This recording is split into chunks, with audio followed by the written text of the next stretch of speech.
नमस्कार, 20 मिनट 20 खबर में आपका स्वागत है। मैं हूं आपके साथ सुमित गुप्ता। हम अगले 20 मिनट में आपको देश दुनिया की 20 ऐसी खबरें बताने वाले हैं जो इस वक्त न केवल सुर्खियों में हैं बल्कि दिलचस्प और अहम भी हैं। तो चलिए शुरू करते हैं 20 मिनट 20 खबरों का सिलसिला। सबसे पहले देखते हैं राजस्थान की कौन कौन सी खबर इस वक्त अहम है। कोटा से दिल दहला देने वाली वारदात सामने आई, जहां एक शख्स ने सरेआम अपनी पत्नी का गला काटकर उसे मौत के घाट उतार दिया।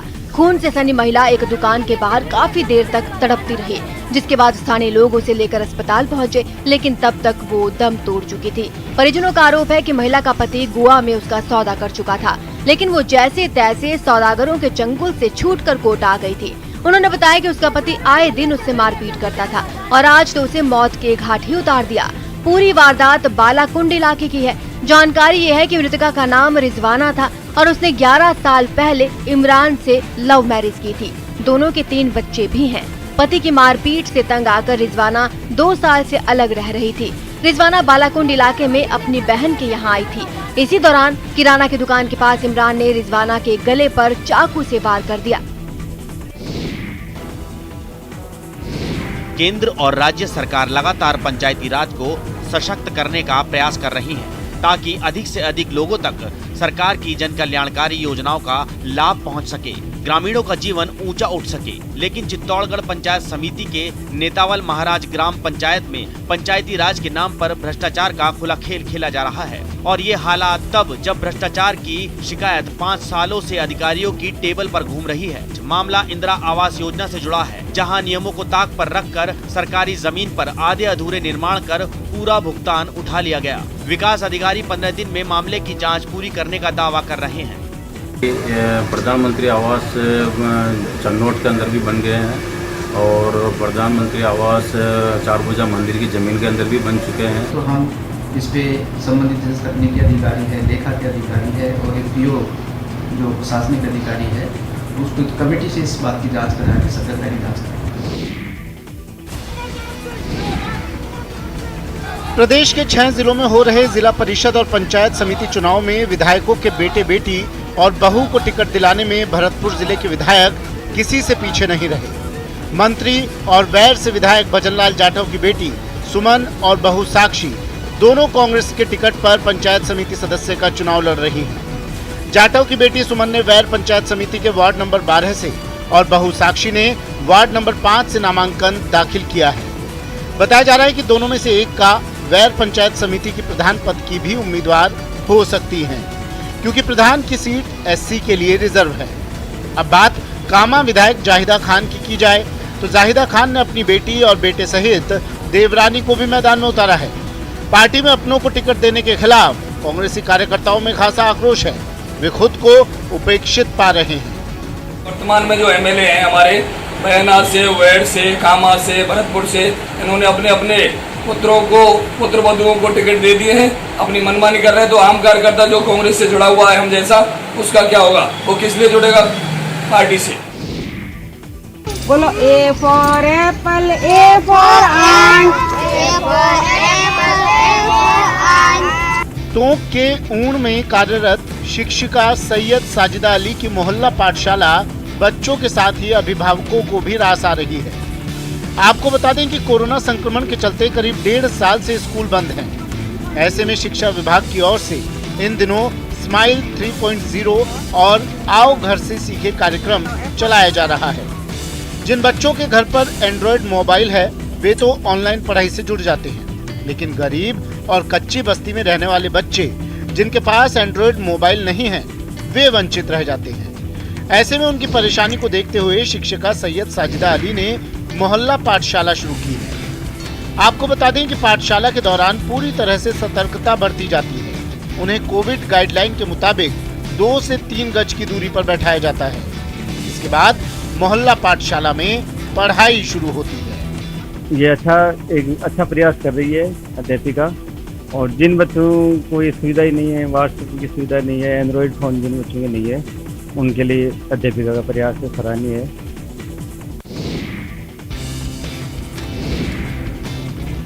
जल जाता है दिए की तरह, कई जीवन रोशन कर जाता है। यही कहावत टोंक के राजकीय स्कूल की टीचर अनीता चौधरी पर चरितार्थ हो रही है। अनीता चौधरी ने शिष्यों को सुविधा युक्त शिक्षा देने के लिए एक अनूठी मिसाल पेश की है। यकीन नहीं हो रहा ना, हो भी कैसे, क्योंकि आज सरकारी टीचर हो या कोई दूसरा कर्मचारी, सरकार से मिलने वाली सुविधाओं को जरूरतमंद तक पहुंचाने की बजाय खुद हड़पना चाहता है। ऐसे में अपने खर्च पर छात्रों के लिए कंप्यूटर और दूसरे सामान देकर निभाई की अनीता ने मिसाल पेश की है। अनीता चौधरी ने राजकीय उच्च प्राथमिक विद्यालय भुरटिया के छात्र छात्राओं के लिए LED कंप्यूटर, वेब कैमरा और इंटरनेट कनेक्शन के लिए डोंगल भेंट किया है। शिक्षिका अनीता चौधरी का कहना है कि गांव में रहने वाले छात्र छात्राओं को कंप्यूटर की शिक्षा देना आज की सबसे बड़ी जरूरत है। उनकी छोटी सी कोशिश उसी दिशा में बढ़ाया गया एक कदम है। मैं सभी से अपील करना चाहूँगी कि सभी विद्यालयों में अधिक से अधिक दान करें, ताकि विद्यालयों में बालकों की पढ़ाई सुचारू रूप से चले व उन्हें कोई कोरोना काल में कोई विपरीत असर न पड़े उन पर। देश के साथ पूरा विश्व पर्यावरण को लेकर चिंतित है। देश में भी लगातार कट रहे पेड़ और बढ़ते वायु प्रदूषण पर एक जंग सी छिड़ी है। इसी बीच अच्छी खबर ये है कि प्रदेश का एक गांव ऐसा भी है जो अपनी हरियाली और बेटियों से प्रेम को लेकर दुनिया भर में जाना जा रहा है। आपकी टीवी स्क्रीन पर नजर आने वाली ये तस्वीरें हैं राजसमंद जिले के पिपलांत्री में चल रहे पर्यावरण महोत्सव की। अब आप सोच रहे होंगे कि यहाँ क्या खास है, तो चलिए हम आपको बताते हैं। पर्यावरण महोत्सव में पंचायत क्षेत्र में एक साल में पैदा होने वाली बेटियों के जन्म का जश्न ढोल नगाड़ों के साथ मनाया जाता है। इस दौरान माताएं अपनी नवजात बेटियों को पालने में रखकर सिर पर उठाकर लेकर आती हैं। यहाँ माँ और बेटी का सम्मान किया जाता है और बेटी के नाम से पौधारोपण किया जाता है। अब बेटी के परिजन इस पौधे के पेड़ बनने तक सबकी देखभाल करते रहेंगे।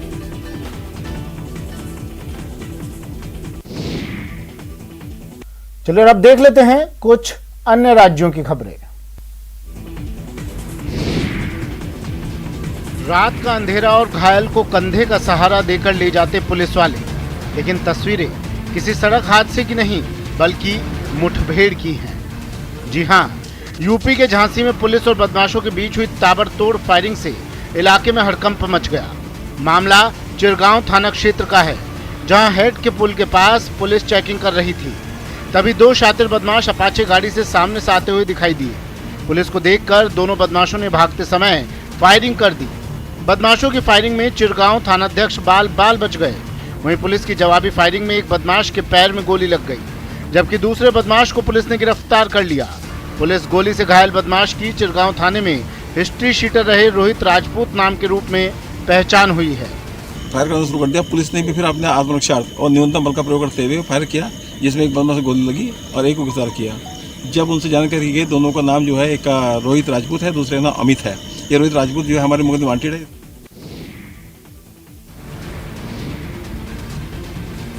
घूसखोरी को जन्मसिद्ध अधिकार समझने वाले यूपी के सरकारी कर्मचारी संभल जाएं। जी हां, काम कराना है तो घूस दीजिए, सरकारी योजना का लाभ लेना है तो चढ़ावा चढ़ाइए। बिना चढ़ावा के कोई काम नहीं होगा। ये सोचने वाले अपनी हरकत से बाज आएं, क्योंकि फतेहपुर जिले में एक लेखपाल ने रिश्वत ली, जिसकी घूसखोरी का वीडियो सोशल मीडिया पर वायरल हुआ और वो नप गया। आरोप है कि पारिवारिक लाभ योजना में रिपोर्ट लगाने के नाम पर लेखपाल ने आवेदक से 3,500 रुपए घूस लिया। घूसखोरी का वीडियो सामने आने के बाद एसडीएम ने लेखपाल को सस्पेंड करते हुए विभागीय कार्रवाई शुरू कर दी है। मामला सदर तहसील के लालीपुर गाँव का है। एसडीएम प्रमोद झा के मुताबिक लालीपुर गांव के एक व्यक्ति ने पारिवारिक लाभ योजना का आवेदन किया था, जिस मामले में रिपोर्ट लगाने के नाम पर हल्का लेखपाल ने आवेदक से 3,500 रुपए रिश्वत ली थी। एसडीएम के मुताबिक पहली नजर में जांच में दोषी पाए जाने पर लेखपाल को सस्पेंड करते हुए विभागीय कार्रवाई की जा रही है। वीडियो में प्रदर्शित हो रहा था कि उन्होंने धनराशि प्राप्त की है। इस वीडियो के आधार पर उस लेखपाल को तत्काल प्रभाव से निलंबित करते हुए विभागीय कार्यवाही प्रारंभ कर दी गई। यूपी के सहारनपुर शहर के एक व्यापारी के खाते की चेकबुक को डाक से प्राप्त करने के बाद फर्जी हस्ताक्षर से 4 लाख रुपए निकालने वाले 3 आरोपियों को पुलिस ने गिरफ्तार किया। इनमें एक बैंक का प्राइवेट कर्मचारी भी शामिल है। मिली जानकारी के मुताबिक कोतवाली क्षेत्र के रहने वाले तुषार अरोड़ा को कुछ दिन पहले एसबीआई बैंक में चेकबुक लेने के लिए आवेदन किया था। काफी समय तक चेकबुक नहीं आई तो उन्होंने बैंक में पहुंचकर जानकारी जुटाई। यहाँ से पता चला कि चेकबुक डाक के जरिए भेज दी गई है। डाक से पता किया तो पता चला कि चेकबुक रिसीव कर ली गई है। इसी दौरान पता चला कि तुषार अरोड़ा के खाते से 4,20,000 रुपए किसी ने चेक पर साइन करके निकाल लिए हैं। बैंक ने भी अधिक छानबीन नहीं की और रकम दे दी। तुषार अरोड़ा ने सिटी कोतवाली में मुकदमा दर्ज कराया। इस धोखाधड़ी में रमन, अरुण कुमार और संदीप ठाकुर के नाम आए। बुधवार को तीनों को जोगियान पुल से पकड़ लिया गया। पूछताछ में पता चला कि संदीप ठाकुर SBI बैंक में प्राइवेट तौर पर काम करता था। वहीं अरुण कुमार डाक विभाग में डाकिया की पोस्ट पर काम करता था। अरुण ने ही रमन को चेकबुक दी और संदीप की मदद से उसने पैसा अपने खाते में ट्रांसफर कराया। इन सभी को जेल भेज दिया गया है।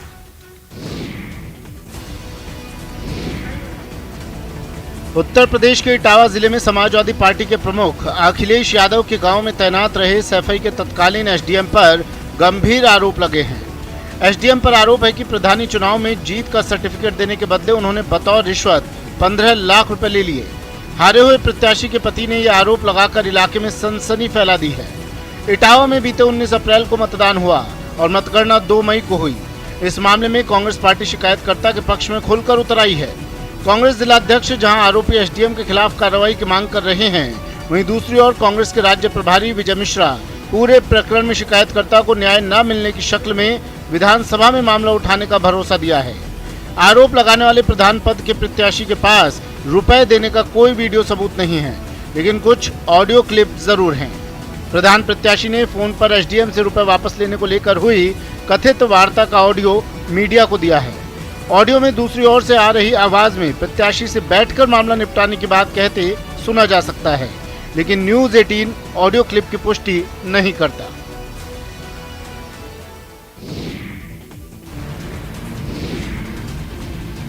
छत्तीसगढ़ का बिलासपुर नशे के सौदागरों और बदमाशों की गुंडागर्दी का केंद्र बनता जा रहा है। पुलिस आए दिन शहर के अलग अलग थानों में गुंडे बदमाशों के साथ ही गांजा तस्करों को भी पकड़ रही है, लेकिन पुलिस के कान उस वक्त खड़े हो गए जब पुलिस ने ब्राउन शुगर खरीदने के लिए ग्राहक की तलाश कर रहे एक शख्स को ब्राउन शुगर के साथ दबोचा।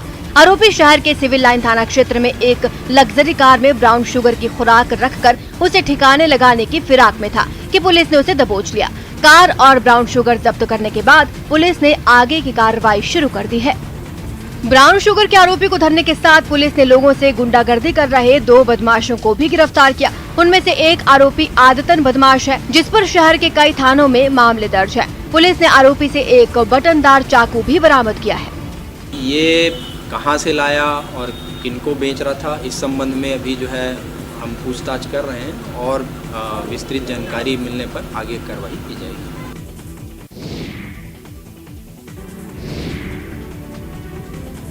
ब्रिटिश शासनकाल में स्थापित अस्पताल आजाद भारत में अपनी बदहाली पर आंसू बहाने को मजबूर है। यहाँ अव्यवस्थाओं का अंबार है, जिसकी वजह से लोगों को परेशानियों का सामना करना पड़ता है। जिसकी बदहाली जब बढ़ती चली गई और सुधार की उम्मीद दम तोड़ने लगी तो बीमारों ने अस्पताल से किनारा कर लिया। आगे की कहानी तस्वीरें बयान कर रही हैं। खाली कुर्सियां, खाली कॉरिडोर, निर्जन कैंपस। परेशान करने वाली ये तस्वीरें झारखंड के पाकुड़ से आई हैं। हिरणपुर के इस अस्पताल का निर्माण आजादी से पहले हुआ था। 1929 से 2014 तक अस्पताल बीमारों को सेहत की दवा देता रहा। अस्पताल का इतना नाम था कि न सिर्फ झारखंड बल्कि असम, पश्चिम बंगाल और नेपाल तक से लोग इलाज के लिए आते थे। लेकिन डॉक्टर्स की कमी और विदेशी फंड के अचानक बंद हो जाने से यह अस्पताल 2014 से लेकर आज तक वीरान पड़ा हुआ है।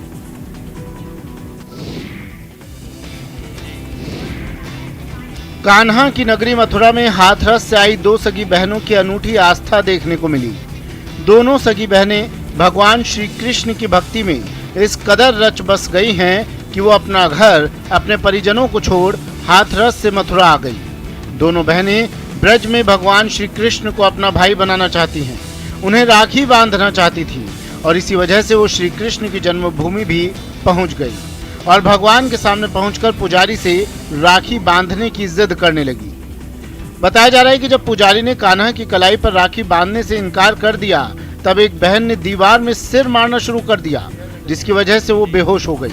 मौके पर मौजूद पुलिस ने बेहोश होने वाली एक बहन पूजा सेनगर को जिला अस्पताल में भर्ती करवा दिया। इस लड़की ने राखी बांधने को घुसत जा रही तो इस लड़की ने अपन मूड मारो वहाँ मंदिर में खूब रपटाए को। हम उसी के लिए राखी लेके आए थे उनके बांधने के लिए, लेकिन लोगों ने बांधने नहीं दी और जब मेरी तबीयत खराब हो गई तो ना उन लोगों ने हमारी कोई हेल्प की।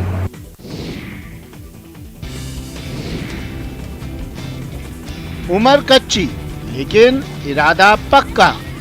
खेल जगत में हिंदुस्तान का परचम लहराना है, ओलंपिक में देश को मेडल दिलाना है। सर हम लोग को सिखाते हैं कि बॉल कैसे फेंकते हैं, बॉल को कैसे गेम खेला जाता है, गेम के सारे रूल्स सिखाते हैं कि हम लोग भी बड़े होके श्वेता दी की तरह खेल सकते हैं।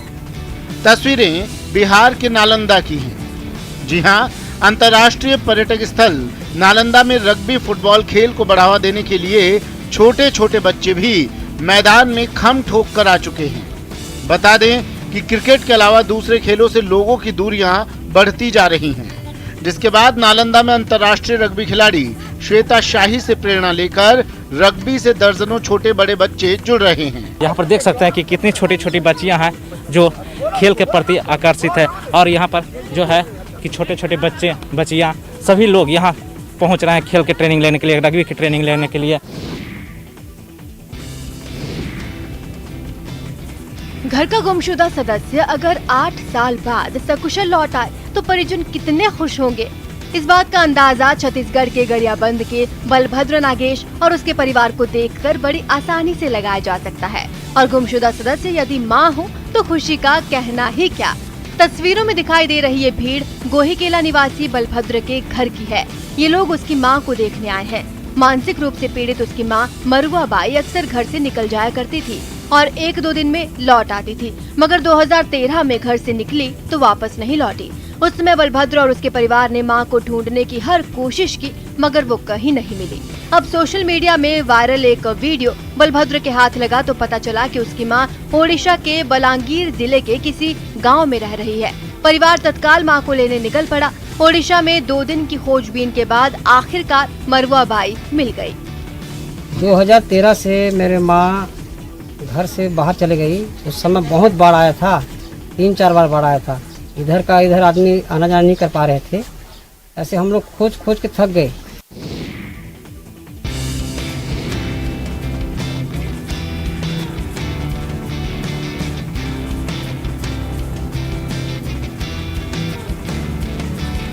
ओडिशा के नयागढ़ जिले में एक आदिवासी शख्स ने पहाड़ों को काटकर वहां रास्ता बना दिया, जिसके बाद उसे ओडिशा का दशरथ मांझी कहा जाने लगा। इस रास्ते की लंबाई 3 किलोमीटर बताई गई, जिसे बनाने में हरिहर नाम के इस आदमी को 30 साल का लंबा वक्त लगा। उसने अपने भाई और कुछ गांव वालों की मदद से इसे तैयार किया। खेती करने वाले हरिहर ने बताया कि रास्ता न होने की वजह से उनके गांव को कई दिक्कतों का सामना करना पड़ता था, लेकिन पहाड़ी इलाका होने की वजह से वहां रास्ता नहीं बन सका, जिसके बाद उन्होंने इसका बीड़ा उठाया और खुद ही जंगल के बीच रास्ता बना दिया।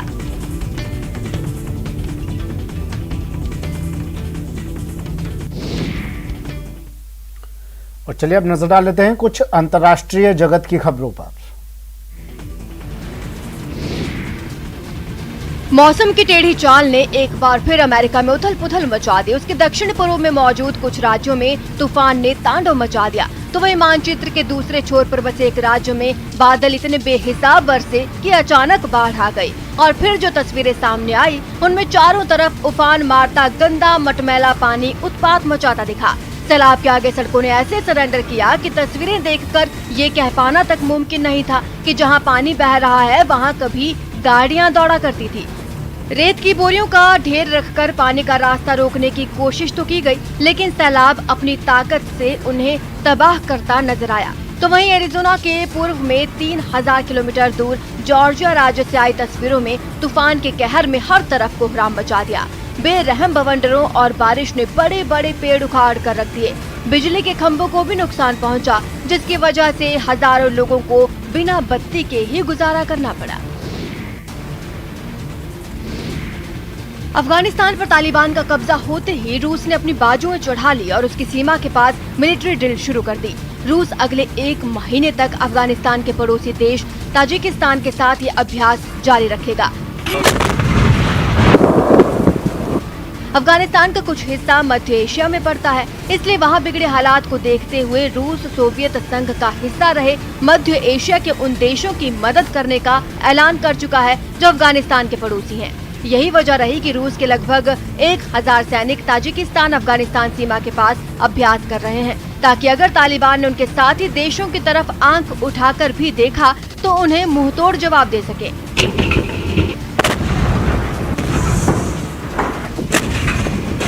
रूस के जवान चिलचिलाती धूप में ऐसी कमर तोड़ प्रैक्टिस करते नजर आए कि देखने वाले के ही पसीने छूट जाएं। लेकिन दुश्मन से निपटने के लिए सिर्फ जमीन पर ही अपनी ताकत नहीं आजमाई गई, बल्कि आसमान में भी मोर्चा संभाला गया। रूस के जवानों ने अपने जखीरे में शामिल ड्रोन्स का दमखम भी दिखाया।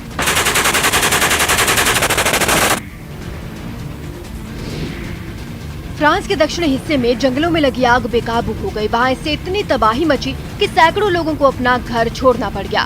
फ्रेंच रिविएरा में तो जंगल आग के शोलों में तब्दील हो गए, जिससे उठने वाले धुएं से सारा आसमान भर गया। इसे बुझाने के लिए सेना के कई विमान एक के बाद एक पानी जलते जंगलों में डालते दिखे, लेकिन इसका कोई खास असर नहीं दिखाई पड़ा। आग को बुझाने के लिए दमकल विभाग की टीमें भी मुस्तैद दिखी। फायर ब्रिगेड की कई गाड़ियों को वहां पहुंचा दिया गया। कुछ दमकल कर्मी तो धधकते जंगलों के बीच पानी की बौछार करते नजर आए, जो मोटे मोटे पाइप्स के साथ जंगल में घुसे और अपनी जान की परवाह किए बिना आग बुझाने के लिए काफी देर तक मशक्कत करते रहे। ये सिलसिला रात भर जारी रहा। रात में तो इस जंगल में आग की लपटों और धुओं के अलावा कुछ दिखाई नहीं पड़ा। दमकल के लोगों ने अपने हेलमेट पर टॉर्च लगाकर आग बुझाने का काम जारी रखा। सोमवार से धधकते जंगलों को हवा ने और बढ़ावा दिया, जिसके बाद इसे बुझाना और मुश्किल हो गया है। ग्रीस की राजधानी एथेंस के जंगलों में पिछले कई दिनों से लगी आग के फैलने से रिहायशी इलाकों पर खतरा मंडराने लगा। प्रशासन ने एहतियातन आसपास के कुछ इलाकों को खाली करा लिया और इसके साथ ही आग बुझाने की कोशिश भी तेज कर दी गई। इस काम में जुटे कई हेलीकॉप्टर्स आसमान से आग पर पानी की बौछार करते दिखाई दिए। वहीं इस आग से उठ रहा धुआं राजधानी एथेंस और आसपास के इलाकों में इस कदर फैल गया कि कुछ भी दिखाई देना मुश्किल हो गया। सूरज की रोशनी पर भी धुएं ने कब्जा कर लिया। खबर है कि अब तक हजारों लोग इस आग की वजह से बेघर हो चुके हैं। चलिए, बुलेटिन में फिलहाल इतना ही। दीजिए इजाजत, नमस्कार।